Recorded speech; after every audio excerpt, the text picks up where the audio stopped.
Hello my dear friends, you're in the Military Summary channel, and today we will discuss the situation in Ukraine on the 30th of August of 2023. Today we have a lot of very interesting updates, so let's start. And first we're going to start with Orechov frontline with the Rabotina flower, or today we're going to talk about some progress that Ukrainians managed to achieve during the previous 24 hours. But before that, just a few words about the situation in Rabotina itself. The Russians reported that as a result of fierce clashes in this area, they managed to force the Ukrainians to step back, and that the southern part of the settlement is under Russian control. The Ukrainians are saying that the entire settlement is under their control, and currently it's very difficult to understand who's lying, or maybe both sides are telling the truth. Anyway, the only thing that we can mention and that we need to know that Ukrainians stopped any offensive operation in this direction, stopped developing their bridgehead, and currently the Ukrainians changed their focus. Of course, during the day we got a lot of updates, a lot of video from the settlement. For example, in this video we see how the Russians discovered and basically destroyed the Ukrainian Bradley. Probably that Bradley was abandoned a few days ago, and the Russians understand that they don't have possibility to evacuate this machine, so that's why they just took a decision to destroy. A very interesting video we got from the northern part of Rabotina. During the day, the Russians were trying to bomb and attack the Ukrainian forces who were moving from the north in direction of Rabotina. And this is a very interesting video. Basically, on this video, you can see at least 3 or 4 cars, light vehicles, Bradleys, who was running along the road from the north to the south, from the south to the north, from Orechov to Rabotina, from Rabotina to Orechov. As you can see, very big traffic, a lot of cars, a lot of vehicles. This is a very ongoing process. The Ukrainians are doing rotation every single hour. They try to bring more munition, more supply to get wounded people and to get them back. And this is a very interesting situation because this road is not located very far from the Russian positions. We see that the Russians do have artillery control, some control over this territory, but we don't see 100% control, and we see the Ukrainians use this situation to supply and support their forces on the south. So very interesting video to understand how the Ukrainians are able to support their forces on the south. Furthermore, today we got another video how the Russian Ka-52 helicopter squad was redeployed in this direction, probably from Donetsk area, from the battle from South Donetsk and Donetsk area, to support the Russian infantry and to destroy more armored vehicles in this area as well. The Ukrainians have some accumulation of their forces. Probably they have managed to accumulate critical mass, and currently they're trying to use this critical mass to attack and to develop their positions further to the south. And now we're going to the most interesting part of the battle. Today we got at least 2 geolocations from the Ukrainian side. The first one, not from the Ukrainian side, the 2 geolocations about the Ukrainian progress during the day. First geolocation we got from the Russian forces and the Russian FPV drone squad Babry. On this video we can see how the Russians discovered the Ukrainian infantry who was walking along the forest lines without any support of armored vehicles. The Russians discovered them, and as a result of FPV drone strike, probably a few Ukrainian soldiers were either wounded or killed. Anyway, we see that Ukrainians currently, at least during the previous 24 hours, were trying to develop their offensive operation further to the south, and basically, according to the video we got, they managed to do this. They managed to complete and they managed to develop their positions further to the south in direction of the settlement by the name of Acherituvate. This is the settlement I'm talking about. Furthermore, today we got more updates from Verbove. This is the next defense belt, the next settlement, and as I understand, this is the next settlement the Ukrainians are planning to fight for. During the previous weeks, during the August, the Ukrainians were pretty focused in these areas. You can see these are all updates that we got from Verbove during August. We see that Ukrainians mainly were focused on the central part of Verbove, trying to attack and to destroy the Russian positions, ammo depots, fire positions, artillery positions, and the Ukrainians were pretty focused on the western edge, northwestern edge of the settlement. And today we got a very interesting update that Ukrainian sources somehow managed to penetrate the Russians' defense belt and basically entered the northwest western part of the settlement.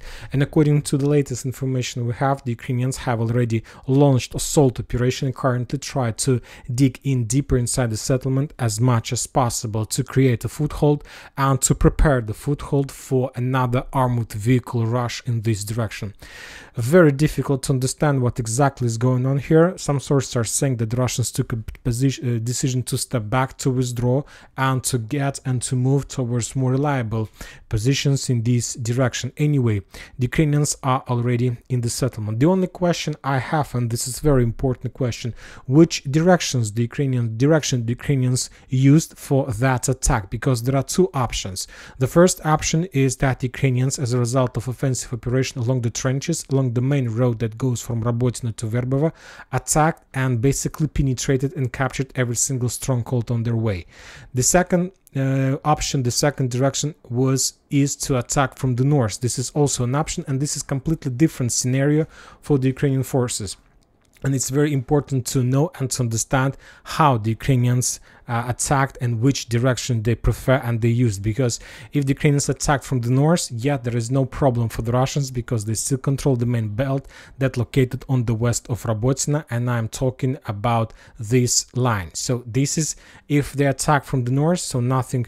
There is nothing to worry about. This is a regular routine military war because yesterday, if you remember, we discussed that we got a lot of updates from the vicinity of Novopokrovka, a lot of videos how the Ukrainians were storming the trenches. So maybe the Ukrainians managed to maintain the flank, the base of the Robotina flower, and they managed to maintain the gap, to maintain the road, and after that they used the road to attack in direction of Verbove. The Russians reported that as a result of fierce clashes in this area, the Ukrainians lost around 85 soldiers, 6 armored vehicles, including 1 tank and 9 artillery systems. As you can see, the level of loss of the Ukrainian forces it probably is the lowest since the beginning of the greatest counter-offensive Ukrainian operation. Yesterday they lost 90 and the day before yesterday 160. And probably the level of losses is connected with Russian decision to step back, to withdraw their positions, and to dig deeper on the main defense belt that goes from Novopokrovka, Verbove, along this line. So the next battle, the next fierce clashes is about to begin. We can say that the battle of Verbove is about to start. Furthermore, I'll just remind you that some sources are saying that the battle for Robotina took around 20,000 of Ukrainian soldiers to capture this settlement, to capture the fields, and basically the Ukrainians is about to start another offensive operation in direction of much bigger settlement in comparison with Robotina, and it is very difficult to attack Verbove because this settlement is very long and not very wide. So there is just one street and you need to go step by step, and you can be attacked from many directions. Furthermore, the Ukrainians continue digging in deeper in this artillery back, and there are very high chances, there are still chances that the Russians can cut the back and to create a cauldron. Very difficult operation. We see that Ukrainians raise the stakes, and very interesting what is going to be next in this direction. Furthermore, the Russians published few videos how they managed to attack and destroyed few artillery systems that Ukrainians were trying to hide somewhere in the vicinity of Orehov. The Russians discovered, and as a result of Lancet strike, that artillery system was destroyed. Another interesting video we got from Novopokrovka. The Russians also managed to capture another Ukrainian Bradley, completely correct.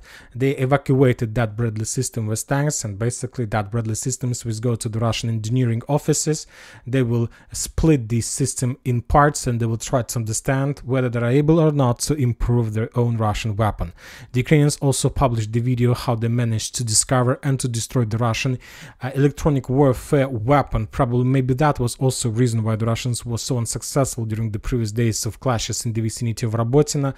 As a result of artillery strike, the Russians lost a very powerful and very expensive equipment. Some sources are saying that this electronic warfare weapon cost more than $60 million. So we'll see. Now we are moving to the Vremivka tactical bridgehead. We see another day of Russian artillery superiority on this bridgehead. The Russians continue bombing and attacking the Ukrainians with all types of weapons they have. They're attacking the Ukrainians with flamethrower systems. The the Russians attacked the Ukrainians with the guided bombs. The Russians, and we know that if flamethrower systems is type of weapon that there is no place to hide if somebody attacks you with this weapon. Also, the Russians continue attacking in this direction using the Lancet strikes, Lancet drones. So all types of weapon, we see complete absence of counter-artillery and counter-drone duels from the Ukrainian side, and this is the biggest question I have. What the Ukrainians are planning to do? Whether trying to accumulate their forces, to concentrate and not to waste them, and then using one powerful strike to penetrate the Russians' defense belt and to capture another settlement, or the simple answer is that they just don't have possibility and they can't do this. Both options can be true, and both options had a lot of chances to be true. The Ukrainians continue attacking and continue checking the Russians' defense belt in the vicinity of Ugledar. Today we got more updates of more drone strikes of FPV drones in the direction of Blagodatne and Volodymyrovka. The Russians, as you can see, haven't responded to Ukrainian attacks. Now we are moving to Avdiivka, Krasnogorovka bridgehead. Today, as you can see, we also got a lot of updates from the Russian side. The Ministry of Defense reported that they managed to repel at least 3 at 5 attacks in this direction, in direction of Donetsk front line. The Ukrainians lost another 380 soldiers, 11 armored vehicles. As you can see, the level of loss on Donetsk front line is the same as it was yesterday, the day before yesterday. Today we got a very interesting video from Krasnogorovka. The Russians managed to discover the Ukrainian communication positions and the highest building. Probably the Ukrainians were using this area, this building, to control, to check the Russian movement. The Russian drone discovered, and as a result of very accurate strike, the Russian FPV drone entered the window and destroyed the Ukrainian communication center in this building, in this settlement. We see that the Russians are not going to reduce their pressure against the settlement, against this powerful stronghold, one of the most powerful stronghold, but yet the Russians haven't started any offensive in this direction. And the answer is that there are still a lot of buildings like this one that the Russians need to reduce before any attempts to attack in this direction. When talking about Avdiivka front line, the Russians managed to discover another drone position of the Ukrainian forces, another drone squad that was trying to hide themselves among the forest lines and probably to send some drones to attack the Russian positions. The Russian intelligence found the Mavic drone, and as a result of artillery strike, that position also was destroyed.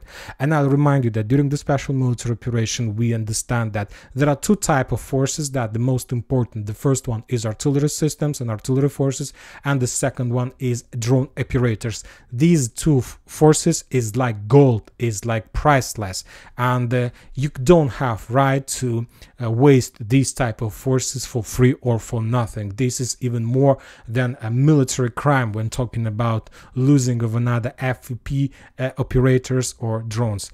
The Russians continue bombing and attacking the Ukrainians in the vicinity of Toninka and Avdiivka, and something tells me that very soon the Russians will make another attempt to attack in this direction. Today they were trying to attack and fire the Ukrainian concentration of forces in this settlement. I'll remind you that Toninka is the main logistic hub, the main stronghold that connects Avdiivka with the mainland.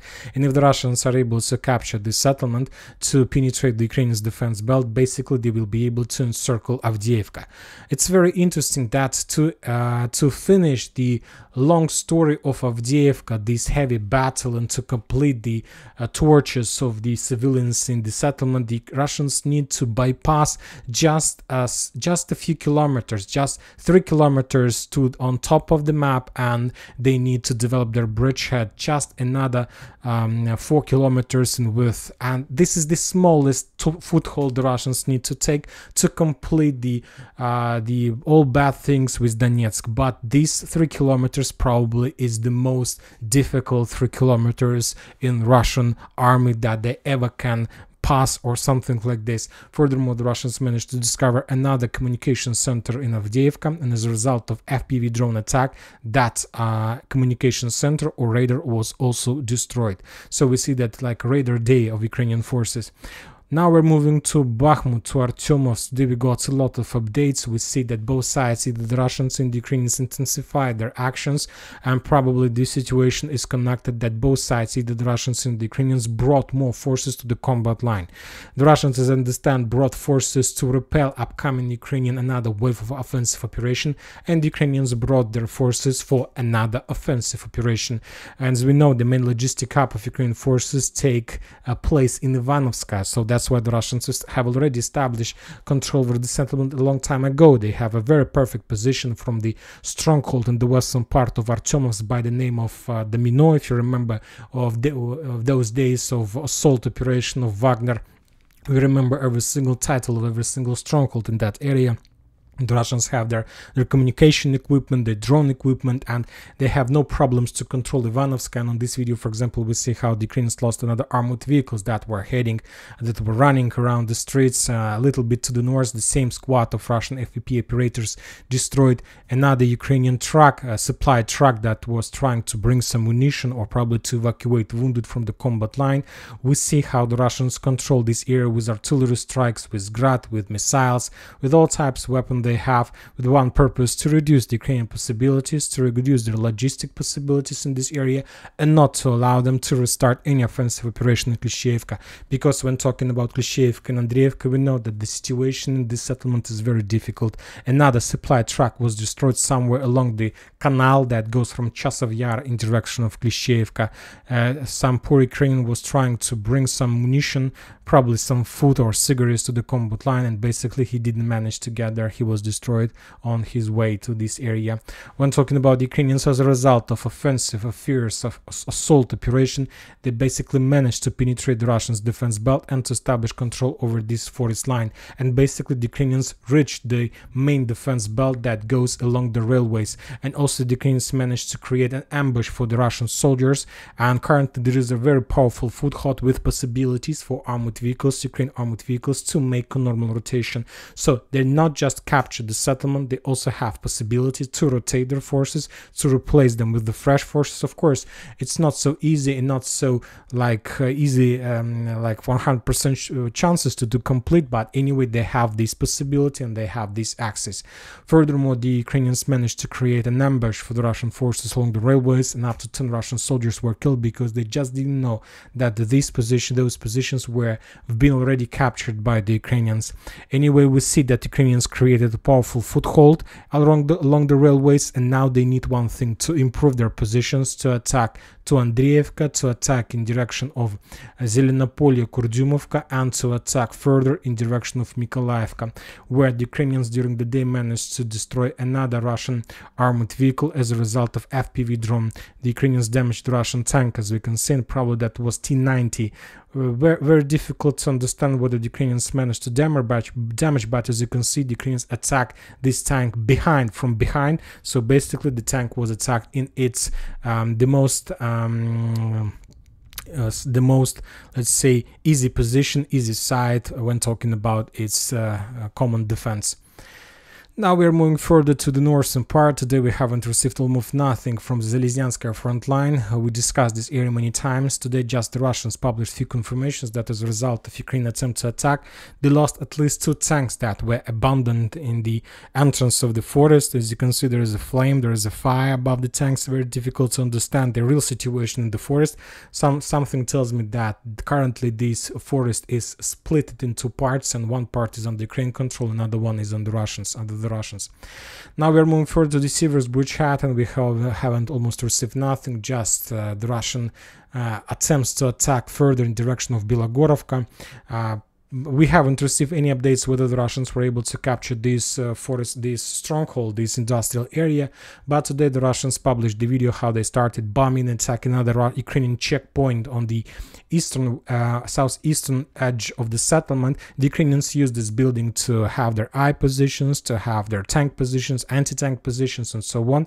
And without destroying and ruining this building to ruins, the Russians don't have chances to continue attack their further in direction of the main part of the settlement by the name of Bilogorovka. So we can say that the situation haven't changed since the beginning, since the previous days. Now we're moving further to the north, to the Kupiansk directions. Today we haven't received a lot of updates, just some activity of the Russians on the Kislovka-Kotlarovka bridgehead. Today the Russians published the video how they managed to discover and to destroy another Ukrainian armored vehicle as a result of FPV drone, one of the most powerful, effective and successful types of weapon that was created during the special military operation. As I understand, the Russians damaged T-64 or something like this. Anyway, no movements, no presence of the Russians in more directions or something like this. Of course, the Ministry of Defense continue reporting that as a result of fierce clashes, the Russians managed to improve their positions, to get new checkpoints, to capture more prisoners of war. As a result of fierce clashes, the Russians destroyed another 100 Ukrainian soldiers, managed to repel at least 3 attacks of 43rd, 115th and 68th brigades in the vicinity of Sinkovka, this settlement, in the vicinity of Novoselovska, this settlement, and in the vicinity of Novoyegorovka. Some sources are saying that currently the heaviest clashes take place exactly in Novoyegorovka area, but one more time, we haven't received even a single confirmation of anything from this foothold. So let's wait, and probably sooner or later, not soon, but sooner or later, we are going to start receiving some updates. Furthermore, today the Russians, as a result of acts of revenge, made, if you remember, during the previous night of the local time, the Ukrainians made massive drone strike over the entire territory of Russian Federation. There were a lot of explosions in Pskov, that located in the north of Russia, and the Russians made their own strike, and there was a very heavy explosion in the central part of Kiev. This is the result of that strike. Probably the Russians tried to target and destroy some ammo depots or something like this, because as a result of that strike, a very big building in the central part of Kiev was damaged, something like a mall. And of course, we understand that it's a perfect area to hide equipment, and the Ukrainians probably hide something in the basements.